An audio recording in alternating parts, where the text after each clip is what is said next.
Okay. Yes. So today we have to start from page number 12. Please open your books. अपने books open कर लीजिए. Page number 12. Plotters.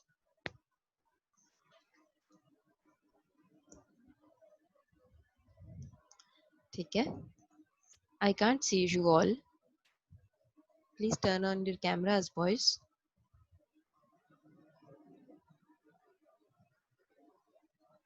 Very good. Ali Hassan, आप भी करो. Tahir.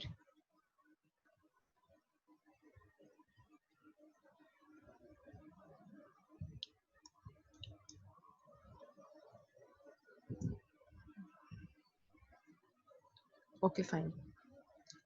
Achha, now in plotters, you can see on page number 12 and on the screen as well. A plotter is an output device which is used to print graphics, maps, and drawings using various colors. Although they are costlier. 1 minute. Yes, now. Then printers, plotters can produce high quality color graphics. Plotters are mostly of two types, flatbed plotters and drum plotters. अब वो कहते हैं before this we studied about printers का हमने पढ़ा था last time कि उसमें how we can do the printing. There are different color printers as well as there are black and white printers, different types of printers. There were impact printers, non impact printers, उसकी आगे सब types थी जिसके अंदर आपका inkjet printer था, आपका laser printer था, फ्लैट बेड प्रिंटर, ये इस तरह से सारे टाइप्स थी आपके प्रिंटर्स की. Now there is another device, output device, that is known as a plotter. अब प्लॉटर क्या होता है? एक आउटपुट डिवाइस है. सबसे इंपॉर्टेंट बात ये, क्यों क्यों आउटपुट डिवाइस है? Because it is also giving the result in the form of printed paper. Printed paper के ऊपर अगर आपने कोई ड्राइंग्स प्रिंट करवानी है या हाई क्वालिटी की ग्राफिक्स प्रिंट करवानी है तो फिर आप अपना प्लॉटर यूज करोगे. ठीक है, फिर प्रिंटर से इतना अच्छा रिजल्ट नहीं आएगा. That is why you needs to use the plotter. Basically plotter की जो कॉस्ट होती है ना वो प्रिंटर से ज्यादा महंगी होती है. प्लॉटर महंगा होता है, प्रिंटर सस्ता होता है. इसलिए प्लॉटर जो होता है वो लार्ज स्केल ऑर्गेनाइजेशंस जो होती है वहीं पर बस यूज होता है. Now there are two types of plotters, flatbed plotters and drum plotters. ठीक है, दो टाइप्स हैं, ये याद रखना है. वैसे इसकी ज्यादा टाइप्स हैं मगर आपकी बुक में सिर्फ दो टाइप्स उन्होंने डिस्कस की है, flatbed plotters and drum plotters. Drawings of any size can be produced on drum plotters. Drum plotter पे वो कहते हैं जितना मर्जी बड़ा आपका पेपर, अक्सर आपने देखा होगा बड़े बड़े फ्लेक्सेस होते हैं जो कि प्लॉटर से प्रिंट करवाए जाते हैं, वो सारे आपके ड्रम प्लॉटर को यूज करते हुए प्रिंट करवाए जाते हैं. ओके, नेक्स्ट है आपका topic microfilm. Computer output on microfilm COM technology is used to record computer output as microscopic filmed images on a roll of a microfilm. अब वो कहते हैं कि जैसे पहले ज़माने में आपके कैमरास चलते थे जिसके अंदर हम फिल्म डालते थे तो फिर उसके अंदर आप उतनी पिक्चर्स ले सकते थे, सेम इसी तरह माइक्रोफिल्म भी आपका कुछ इस टाइप की ही टेक्नोलॉजी है. इसके अंदर जो इमेजेस होते हैं ये भी माइक्रोस्कोपिक फॉर्म में होते हैं. ठीक है, माइक्रोस्कोपिक इमेजेस होते हैं और एक पूरा रोल होता है जिसके अंदर आपके कंप्यूटर के जितने भी इमेजेस होते हैं वो स्टोर आप कर सकते हो, जो भी आपने इमेज अपने स्टोर करवाने हैं. इसको हम माइक्रोफिल्म कहते हैं. सिंपल सा, इतना इसमें कुछ भी नहीं है. ठीक है, नेक्स्ट पेज ओपन कीजिए, page number 13. Yes, this one.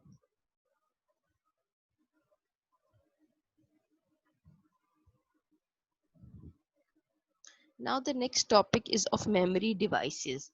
अब मेमोरी की बात आ गई है. यहाँ पे memory means that you needs to store the data. जब आपने डेटा स्टोर करना है, either the data you needs to store is temporary or it's permanently. So there are different categories of memory. Basically the main purpose of memory is used to store the data and instructions. Okay, memory is required for storing data and instructions. It is an essential component of a computer system. अगर आपके computer में memory ही नहीं होगी then your computer will not work. The memory in a computer system is divided into two categories. अभी आप two categories में memory को divide करते हैं. First one is the main memory and the other name of main memory is primary memory. ठीक है, ये बात आपने याद रखनी है कि memory की basically there are two types of memories. First one is the main memory and the second one is the secondary memory. And the another name of main memory is primary memory and another name of secondary memory is auxiliary memory. You can see over here, AUXILIARY LILLIARY और luxury memory. ठीक हो गया? So now let us learn about these memories. First is the main memory. Main memory, another name, primary memory. It has been written over here. Main memory constitutes the memory unit of the CPU.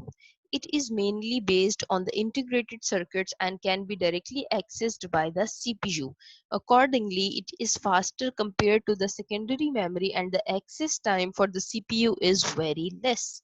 अब वो कहते हैं basically what is the main function of main memory, that it is present, first of all it is present in the control unit of the sorry memory unit of the CPU के ऊपर जो memory का एक unit लगा हुआ होता है जहाँ पर सारी memories लगी हुई होती हैं, जो जिसके अंदर आपकी RAM भी आ जाएगी, आपकी ROM भी आ जाएगी, दोनों चीजें आपकी आ जाएंगी, वहां पर आपकी कैशे मेमोरी भी इसके अंदर आपकी आ जाएगी, वहां पर आपका ये जो मेन मेमोरी की चिप होती है वहीं लगी हुई होती है. ठीक है, मेन मेमोरी को हम रैम और रोम दोनों ही कहते हैं, दोनों ही इसकी मेन मेमोरी की टाइप्स है, रैम भी मेन मेमोरी की टाइप है और रोम भी मेन मेमोरी की टाइप है, आगे उसने बताया हुआ भी है. वो कहते हैं कि now it is faster to access the data as compare to the secondary memory में आप अपना डाटा स्लोली एक्सेस करते हो और मेन मेमोरी में अपना डाटा आप फास्टली एक्सेस कर लेते हो, मतलब आपका डाटा आपको जल्दी फेच हो जाता है, मिल जाता है.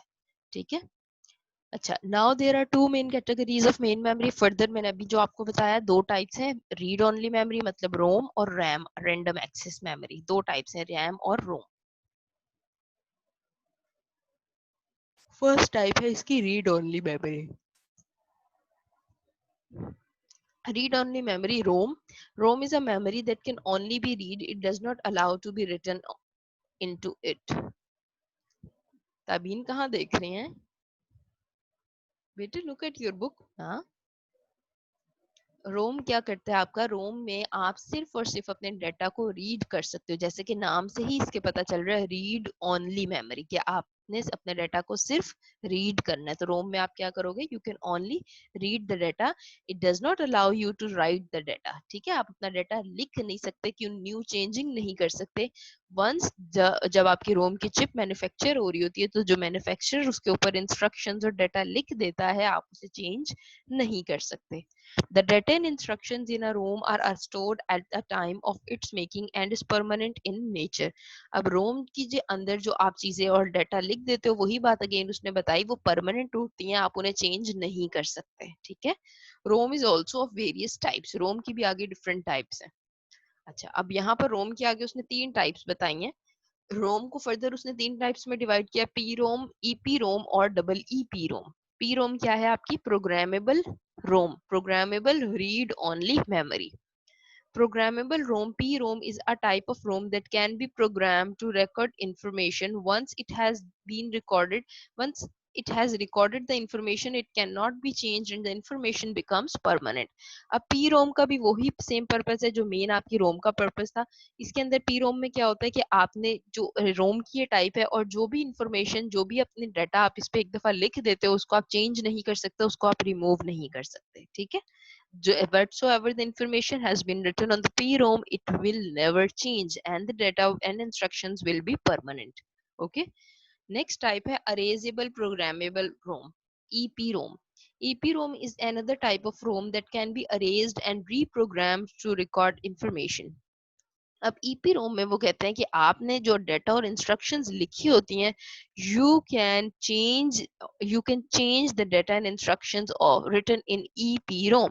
And how you will change, you will erase that instructions, you can erase the instructions and you can change the instructions. आप उन्हें erase कर सकते हो, change कर सकते हो ईपी रोम के अंदर. ठीक है, अच्छा, नेक्स्ट है इलेक्ट्रिकली अरेजेबल प्रोग्रामेबल रोम, ईईपी रोम. अब डबल ईपी रोम आ गया.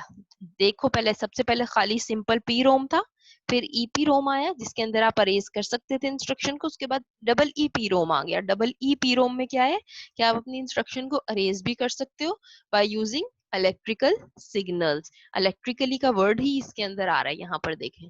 तो ये किस तरीके से आप अपने इंस्ट्रक्शंस को अरेज करोगे, आप इलेक्ट्रिकल सिग्नल्स के थ्रू उन चीजों को अरेज भी कर सकते हो और न्यू चीजों को एड अप भी कर सकते हो. ठीक है, ये तीन टाइप्स है आपकी रोम की, बड़ी इंपॉर्टेंट है ये. 9-10 तक आप चलोगे तो वहां तक आपको ये साथ, आप हर टॉपिक में आपके मेमोरी का जहां टॉपिक आएगा वहां ये रोम और इसकी टाइप्स आती हैं. ठीक हो क्या?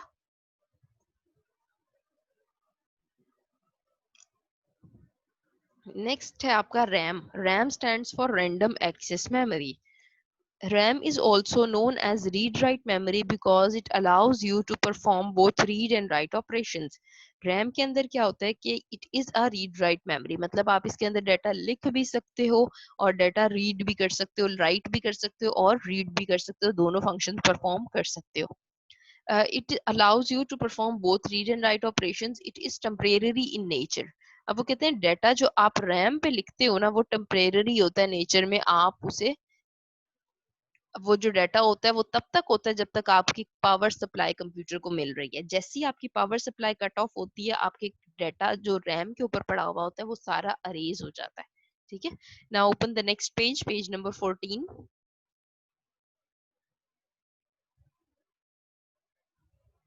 This one.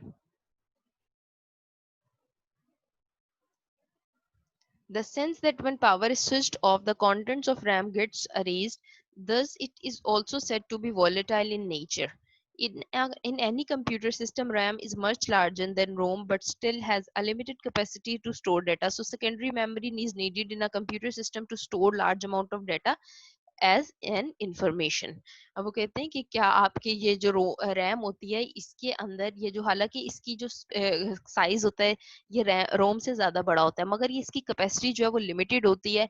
इसके अंदर आप ज्यादा डाटा स्टोर नहीं कर सकते. और क्यों नहीं कर सकते? क्योंकि इसका फीचर ये है कि जैसी कंप्यूटर की पावर सप्लाई कट ऑफ होनी है आपका डाटा जो है वो अरेज हो जाएगा. ठीक है. अच्छा, नेक्स्ट है आपका secondary memory devices. One of the most important characteristic of computer is to store large amount of data. Since primary memory has a limited capacity of storage and is very expensive, secondary storage devices are used to store a large amount of data permanently.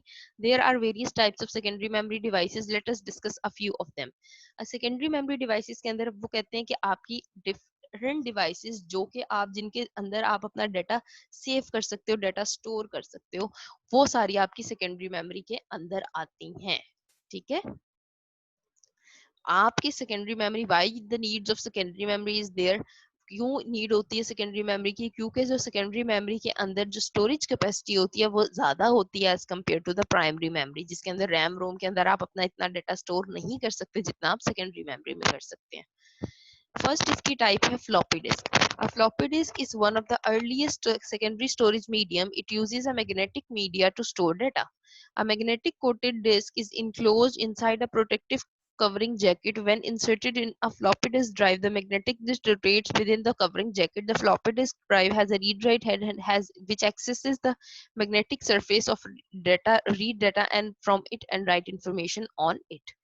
अच्छा, अब वो कहते हैं floppy disk के अंदर क्या होता है. फ्लॉपी डिस्क के अंदर आपकी ये एक अर्लीस्ट स्टोरेज डिवाइस है, अर्लीस्ट स्टोरेज की मीडिया है जिसके थ्रू आप क्या करते हो अपने डाटा को, एक आपका जो डाटा होता है वो मैग्नेटिक मीडिया पर सेव होता है, मतलब मैग्नेटिक फॉर्म में आपका डाटा स्टोर होता है. अब ये जो फ्लॉपी डिस्क की, अब तो ये कॉन्सेप्ट ही खत्म हो गया ना फ्लॉपी डिस्क का, ये पहले चलता था अब ये खत्म हो गया तकरीबन. ठीक है. अब इसके अंदर ये साइज और इसका जो ना बड़ा फ्लॉपी डिस्क का बड़ा लिमिटेड सा होता है, वो थोड़ी अमाउंट ऑफ डाटा आप इसके अंदर स्टोर कर सकते हो. 1.44 MB का डाटा आप बस स्टोर कर सकते हो और 1.44 MB तो बहुत थोड़ा होता है. इसलिए फ्लॉपी डिस्क का कॉन्सेप्ट खत्म हुआ क्योंकि अब यूएसबीज इतनी आ गई हैं जो आपको अप टू जीबीज में डाटा स्टोर करने की स्टोरेज मीडियम प्रोवाइड कर देती हैं. ठीक है. तो ये इस तरह से आप देख सकते हैं इसकी पिक्चर यहाँ पर. ये एक इसकी प्रोटेक्टिव कोटिंग की जैकेट होती थी, ऊपर से प्लास्टिक की कोटिंग होती थी, अंदर इसके मैग्नेटिक मीडिया लगा हुआ होता था. ठीक है. इसके थ्रू आप फ्लॉपी डिस्क के अंदर अपना डाटा जो है वो स्टोर कर सकते थे. और इसका ये जो अंदर के मैग्नेटिक मीडिया था ये दो पार्ट्स में डिवाइड था, एक सेक्टर्स थे और ट्रैक्स थे. एक पूरे सेगमेंट्स और ट्रैक्स, दो यहाँ पर चीजें उसने बनाई हुई थी. ठीक है. ये जो एक स्मॉल पोर्शन है इसको वो ट्रैक कह रहा है और जो एक पूरा सर्कल है इसको वो सेगमेंट कह रहा है या सेक्टर कहते हैं इसको. The data is recorded in tracks on concentric circles. This concentric tracks are divided into segments called sectors. वही बात जो अभी मैंने ऊपर बताई. Each sectors hold a specific number of characters. A floppy disk is 3.5 inches in size. Size बता रहे हैं वो 3.5 नॉर्मल साइज होता था, इसके अलावा थोड़ा सा और साइज भी इसके चेंज है. मतलब 3.75 भी होता था, 4 तक भी इसका साइज चला गया था। It can hold up to 1.4 MB of data. इसके अंदर आप कितना डाटा स्टोर कर सकते हैं? 1.44 MB। बहुत थोड़ी अमाउंट ऑफ डाटा आप इसके अंदर स्टोर कर सकते थे। The floppy disc have the disadvantage of limited storage. अब वही बात जो मैं आपको बार बार बता रही हूँ कि फ्लॉपी डिस्क का डिसएडवांटेज क्या है कि इसकी जो स्टोरेज कैपेसिटी है वो लिमिटेड है। Slow speed and flow reliability compare to hard disk and many other storage devices. तो जो इसकी रिलायबिलिटी है, जो इसकी स्पीड है, ये सारी क्या है, बहुत स्लो है as compare to the other secondary storage medium. Okay, that is why the concept of floppy disk has been finished now. Next page open कीजिए, page number 15. Hard disk. A hard disk is also referred to as the Winchester disk. Hard disk का दूसरा नाम पहली दफा ही I think so आपने सुना होगा, Winchester disk भी कहते हैं। WIN Winchester disk. It has a similar concept of working as a floppy disk but has much larger storage capacity. A hard disk consists of a number of magnetic disks stacked on a spindle. Hard disk drive, like floppy drive, is a random access device. It can store or retrieve data or information from anywhere on the disk in any order. अब वो कहते हैं hard disk जो होती है वो आपकी, एक तो फर्स्ट थिंग जो उसने बताई कि the another name of hard disk is Winchester disk. आपसे कोई भी पूछ सकता है विंचेस्टर डिस्क क्या होती है, तो आपने बताना कि हार्ड डिस्क होती है। इसका कॉन्सेप्ट जो होता है सिमिलर होता है फ्लॉपी डिस्क से। जिस तरीके से फ्लॉपी डिस्क में ट्रैक्स और सेक्टर्स बने हुए होते हैं, सेम इसी तरह हार्ड डिस्क में भी ऐसे ही बने होते हैं। मगर जो बेसिक इसका कॉन्सेप्ट है वो ये है कि फ्लॉपी हार्ड डिस्क का जो साइज होता है वो फ्लॉपी डिस्क से बहुत बड़ा होता है। हार्ड डिस्क की जो स्टोरेज कैपेसिटी होती है, जो स्टोरेज कैपेसिटी हमें प्रोवाइड करता है, वो बहुत बड़ी होती है as compare to the floppy disk. ठीक है।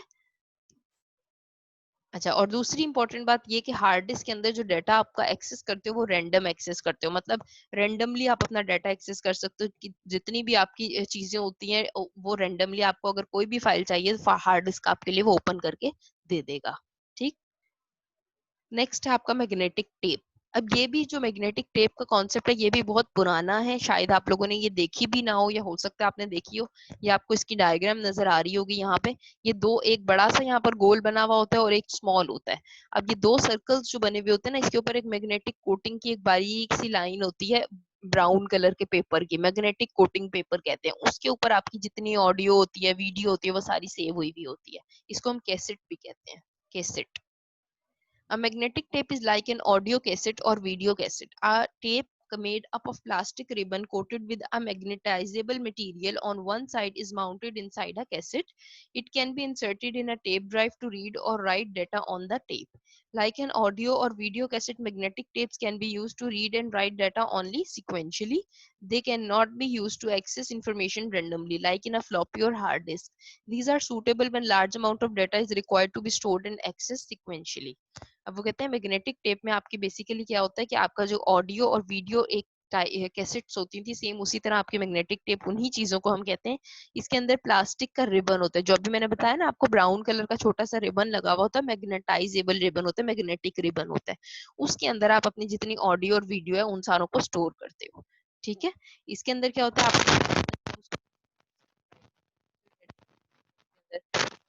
आपकी ऑडियो और वीडियो कैसेट इसके अंदर आप, मगर इसका डिसएडवांटेज ये है कि ये सिक्वेंशियली काम करती है। अगर आपके फॉर एग्जांपल आपने 4 ऑडियो सेव की हुई है, तो अगर आपको फोर्थ ऑडियो पहले चाहिए वो नहीं हो सकता। आपको पहले 1 प्ले करनी पड़ेगी, 2 3 और फिर आप 4 पे स्विच करोगे। ठीक है। डायरेक्ट आप उसकी तरफ नहीं जा सकते, सीक्वेंस बाय सीक्वेंस सिक्वेंशियली चलते हुए आपको वो चीज मिल जाएगी। ठीक। अच्छा, how much time is left?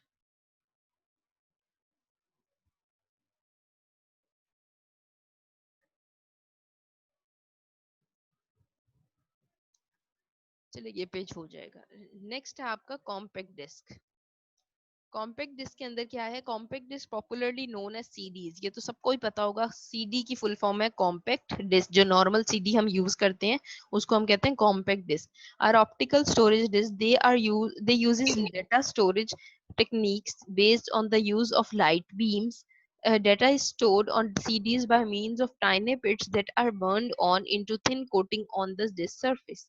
CDs are of two types, namely CD-ROMs, which are used as read-only memory, and writable CDs, CDR or CDW, which can be written into by use of devices called CD writers.